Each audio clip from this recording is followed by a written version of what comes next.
But that'll be after the break. Join us. Nigeria's inflation rate dropped to 17.93% in May 2021 from 18.12% recorded in April 2021. The drop in the headline inflation in May was the second consecutive month this year, although it beat the prediction of analysts and economists. It's time for inflation figures again, this time for June. Financial Derivatives has predicted an uptick to 18.1%. But what is AfriInvest forecasting?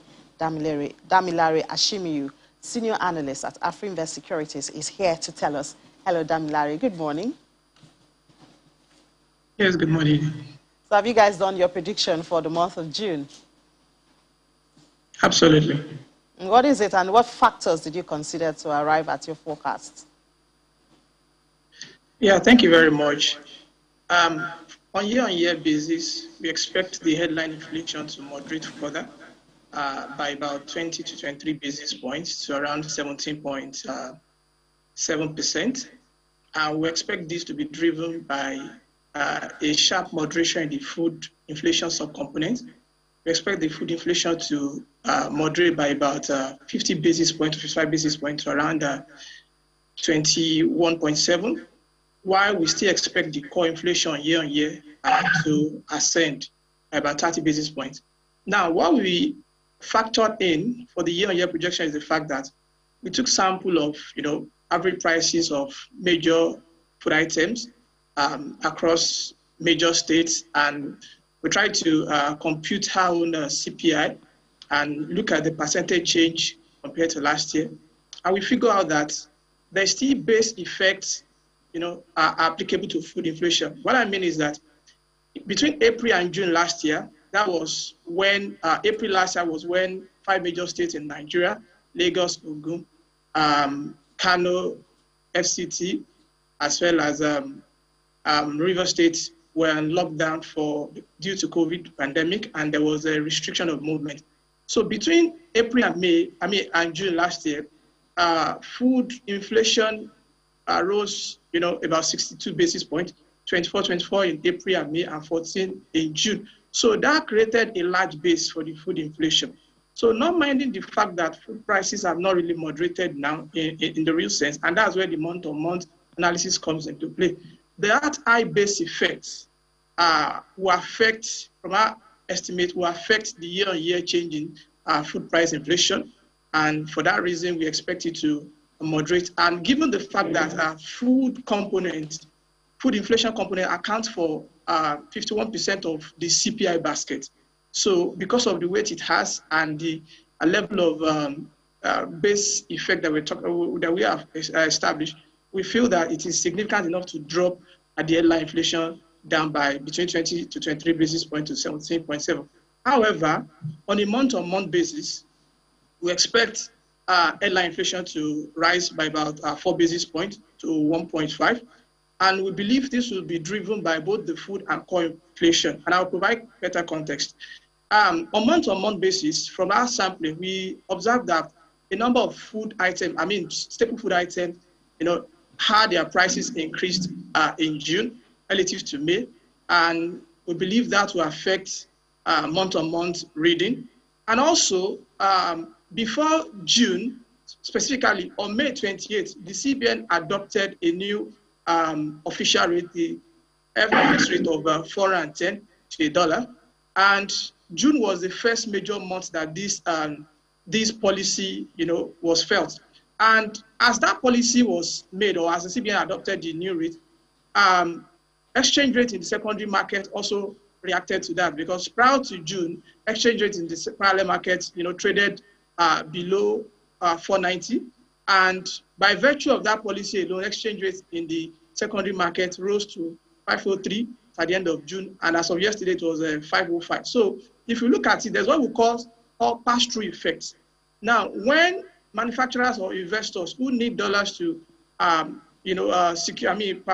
their transaction, maybe to import material for their production, buy dollar at expensive rates, there's no doubt they will buy dollar at expensive rate to procure, be it resources from outside the country or machinery to use for their production. There's no doubt that they will pass through the cost effect on consumer. And this, reflected in price of some services item that we also that we also looked into in the month of June. So basically, we observed that food prices increased slightly, and it will affect food inflation on month-on-month basis.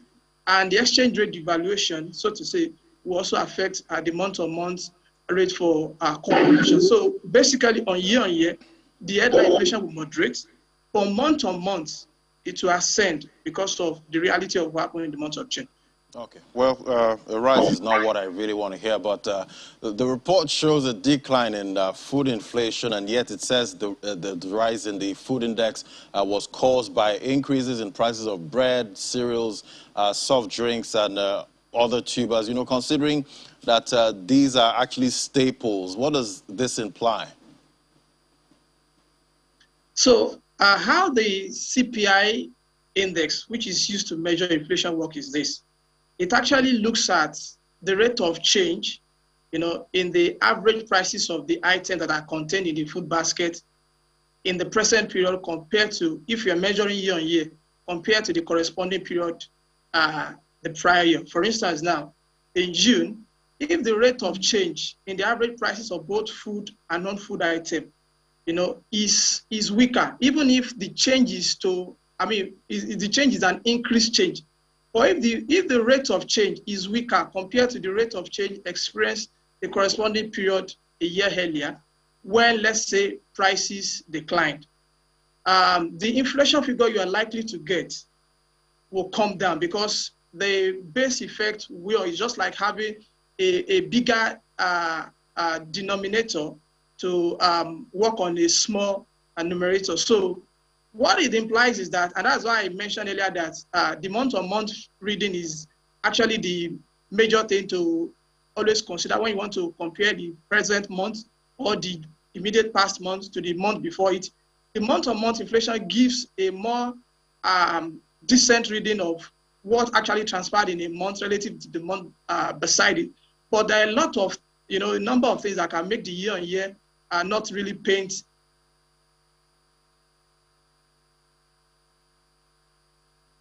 Okay, so we seem to have a bit of a glitch with Damilare there, but he was talking about, because remember when we had the last two, the release of the last two inflation figures, and a lot of people could not understand why that, you would say inflation is moderating, and yet when we go into the market, when we go to the roads, we see transport fare, we don't see a moderation in prices, and he's just trying to say, well, when you look at it from year on year, and I think a lot of analysts have tried to put that in perspective.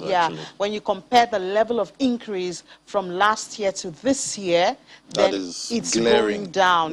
But when you talk of month to month, that means you're comparing, for instance, in this case now, the figures we're expecting tomorrow, you're looking at from May to June, from June to July. We're comparing price in that perspective. But I bet Nigerians we should be giving our own projections too. I wish you all the best.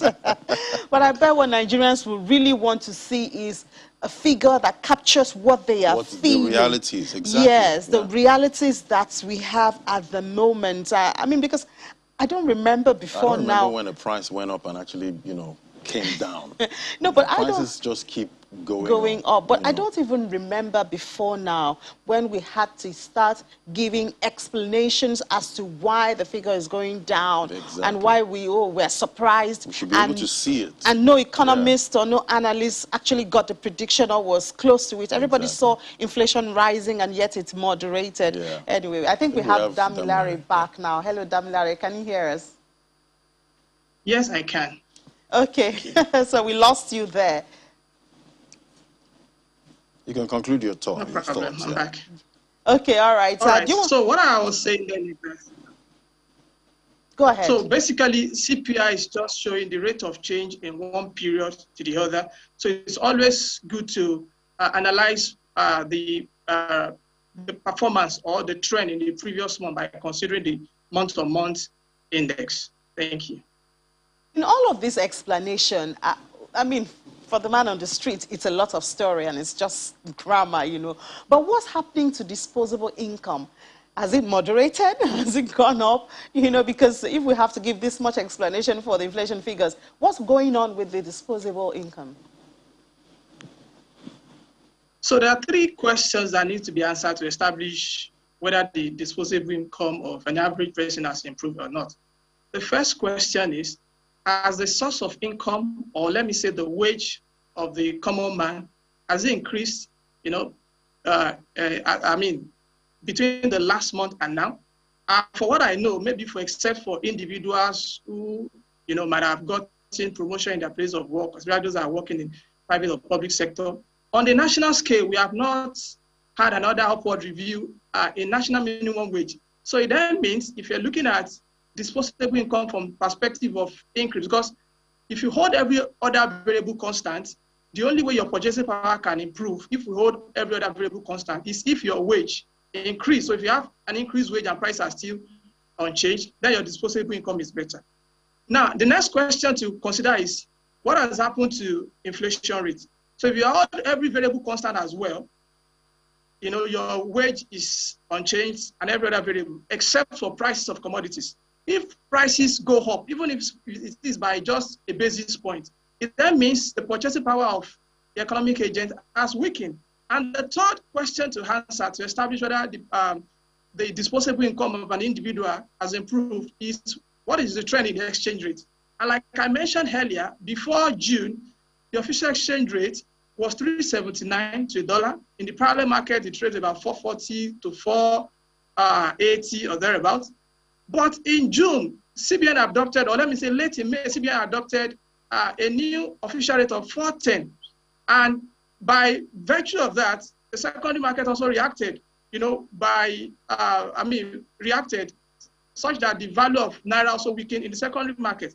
So given the fact that a common man, you know, goes to the same market that a rich man goes to, the producer of that commodity will surely pass through that burden to final consumer. And that's what I explained earlier as a pass-through effect. So if I used to source dollar at 379, let me use the official rate before, to bring in goods that everybody can, you know, patronize me for. And now I have to spend $410 to get $1. So that means the cost of my good will go up. And by virtue of that, even the fact that we have assumed that the wage of a common man has not increased, neither has inflation rates drop. Of course, inflation will not drop if exchange rate weaken. So, I mean, looking at those three factors, which I try to shape as questions, I really don't think the disposable income of an average person has improved between the last inflation reading in May and that of June that we expect. All right, Damilare. Well, you are predicting, AfriInvest, that is predicting that inflation will moderate to about 17%. I think we just have about 24 hours. 17.7. 17.7, yes, that's what you said. About 17.7%. So we have about 24 hours to see if your prediction is going to come true. But thank you so much for sharing your thoughts with us ahead of June's inflation, which we expect to be announced tomorrow by the NBS. Damilare Ashimiri is a senior analyst with AfriInvest Securities. Thank you so much and enjoy the rest of your day. Thank you. So after the break, AFEX Commodities Market is next. Do stay with us. It's Business Morning on Channels Television.